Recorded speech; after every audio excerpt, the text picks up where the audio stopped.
The title of our lab is Levitating Balloons Using a Tension Force to Find the Charge of Two Balloons. This is Group A, Section 2. Our goal in this lab was to find the charge of two balloons, Q1 and Q2. The balloons were charged with the same surface for the same amount of time so that they would both have the same charge. Based on the tension force of the balloons hanging from a string, the mass of the balloons, and the distance of how far the two balloons repelled each other, we were able to find the charge of the two balloons. For our hypothesis, the balloons will be of equal like charge and repel each other. This allowed us to find the charge of the two balloons, which turned out to be negative 4.09 times 10 to the negative 6th. For our experimental design, the two balloons were each tied to a string and hung from a surface. Both balloons were charged with the same fabric for the same amount of time. This allows us to assume the balloons have the same charge and the same magnitude of charge. As the balloons repelled each other, the distance was calculated for 3 different trials. This was plugged into an equation to give us the charge of the balloons. Limitations and sources of error include lack of method to ensure the balloons were charged to have this equal magnitude, and errors with measuring distance because the balloons were attracted to our hands when we brought the meter stick close. In order to make our model as accurate as possible, we made sure to measure out equal amounts of string, blow up the balloons the same amount so that they would have about equal masses, and charge the balloons the same amount of time in an attempt to distribute the same amount of charge onto each balloon. For this experiment, we chose to model it with the system schema and free body diagrams. The system schema includes the two balloons and the strings that they are both hanging from.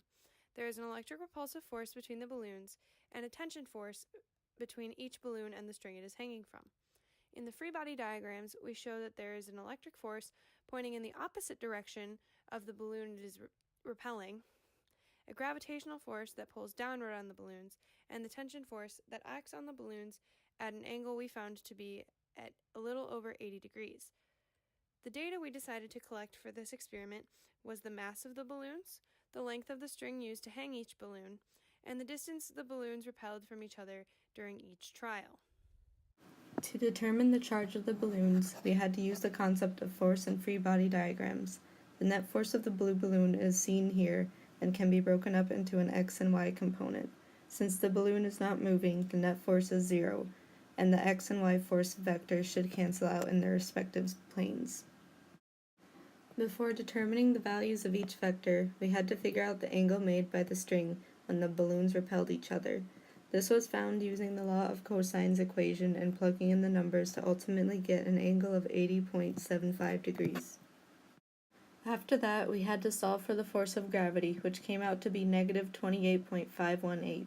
Consequently, the y component of tension becomes positive 28.518, since it is the only other force acting in the y direction, so it cancels out the force of gravity because the net force is 0.